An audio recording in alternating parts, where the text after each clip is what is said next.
Hello friends, in the previous classes we have studied the one group of that's the pteridophyte. This Teres we have studied that continue with another important pteridophyte, that's Ophioglossum. Ophio usually refers to the snake. Some of the pteridophytes are look like the snake headed structure.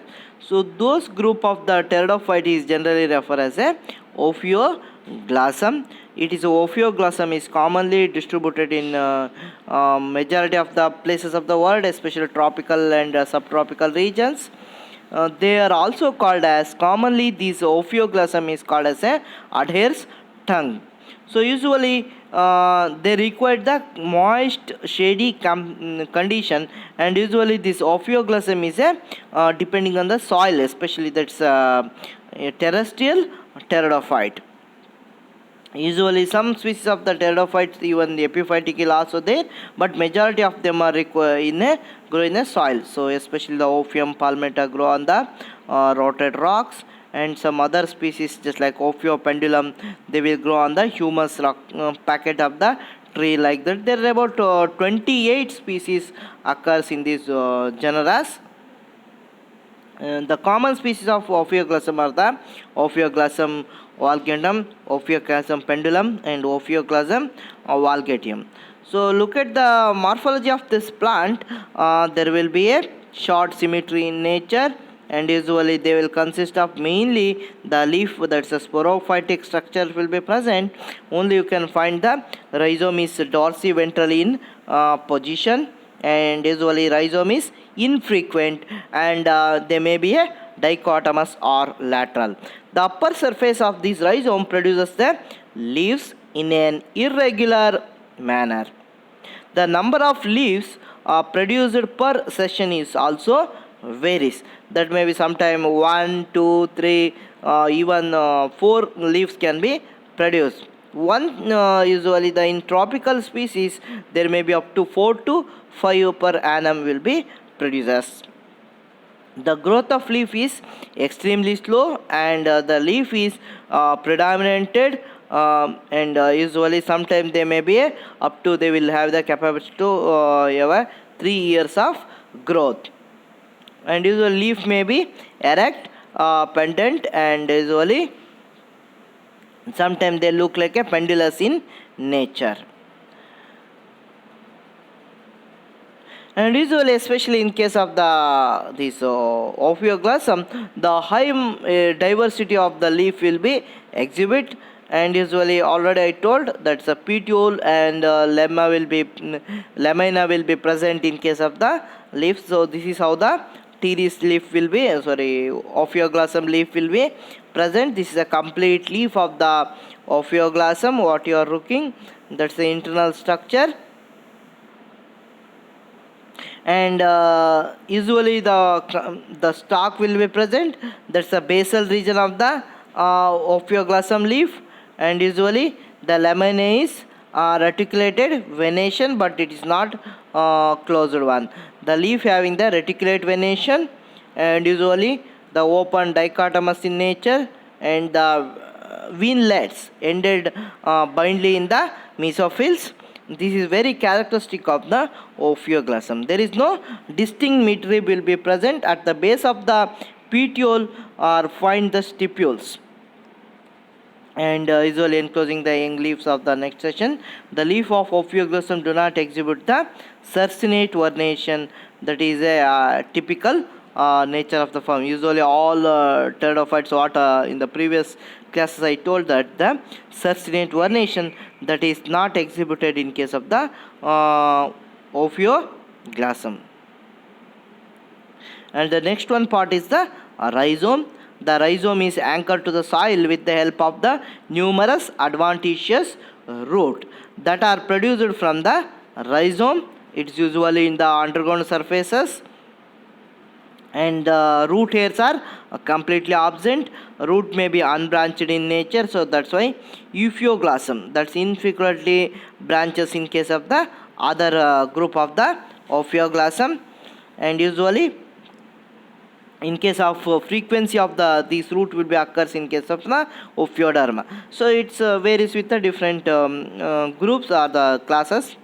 Usually only one root is formed at the base of the leaves of the current section. So unlike the root is perennial in nature, the roots have the mycorrhizal association. That's a specific characteristic of the Ophioglossum root. Going to the internal structure of the rhizome, if you take the transverse section, they consist of epidermic, cortex and the central scalar region.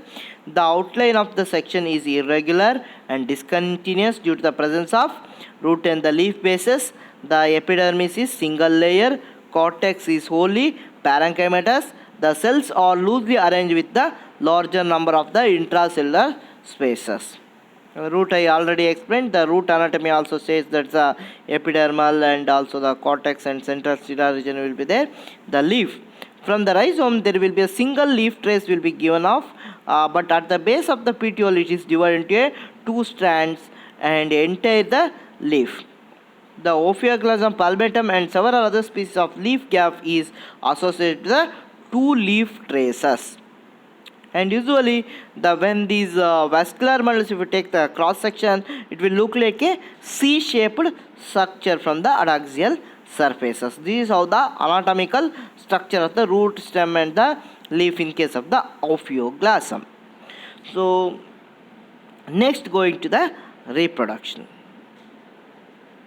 There are two main methods of reproduction occurs in case of the Ophioglossum. One is a common method, that's a vegetative propagation, because I already told it's completely complex structure.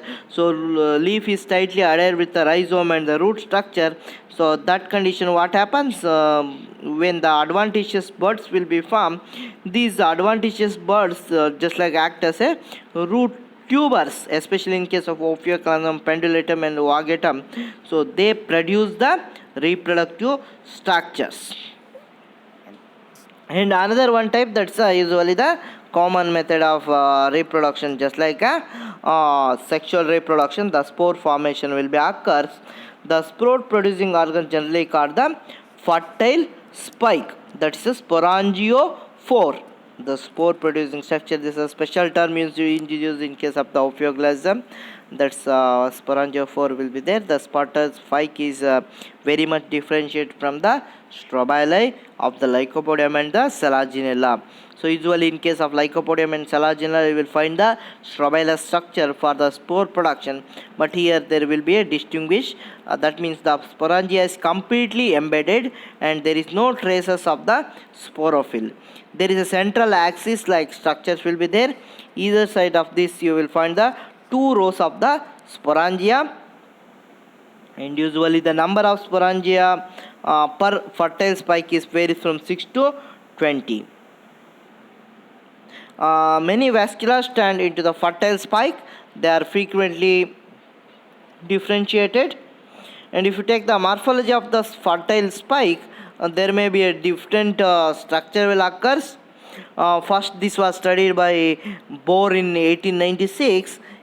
He mentioned that the fertile spike along the septate sporangia arising on a sporophyll. The origin of the sporangia from the common mass of the mother cells, and later it was explained by his other thesis also. It generate upon the fertile spike of the pinna structures. So there are different species of the different type of the arrangement. The fertile spike is derived from the modified pinnata of the compound leaf. So even sometimes the spike is simple, somewhat cylindrical stalked structure. It bears two rows of the embedded sporangia on the either side, except at the apical region. The length of the spike and the number of sporangia in each spike is varies according to the species.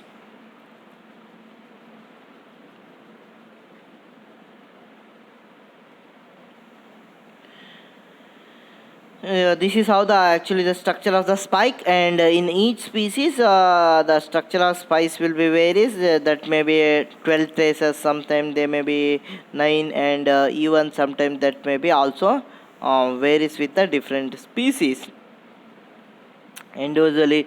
Whereas the reset of three passes on the basis of the fertile spike, and from the axial system small traces are extended horizontally, and usually the tip of these traces bend sharply towards the respective sporangia and frequently branching into the two or more strands. Thus, the aerial complex is represented by the condensed dichotomous branches. Going to the structure of the sporangia, the development of sporangia in case of Ophioglossum is eusporangiated type. At the very young stage, the primordia of the spike differentiated into lateral side and two ventral strip of the cells in the epidermal layer, and each strip is known as the sporangiogenic band, and the hypodermal cells of the each band now differentiated into the alternate group, that's the archisporial cells and sterile ones. The archisporial cells mature into the sporangio cells and representing the suture of sporangia, and each mature sporangia is spherical, oval shaped, remain embedded tissue of the fertile spike. So like this, the complete whatever the archegonial cells will form a fertile spike-like structure will be in case of the Ophioglossum, and these spike will produce the spores and they will help in the reproduction. So this is how actually the just general account on the morphology, classification, and the structure of the that's sporangias for, and reproduction modes, and also the internal anatomy of the root stem and other leafy structure of the Ophioglossum. So this is a complete account of the Ophioglossum. I hope it is an easy concept for you to study in the syllabus, and you may have the 2 to 3 marks question from this concept.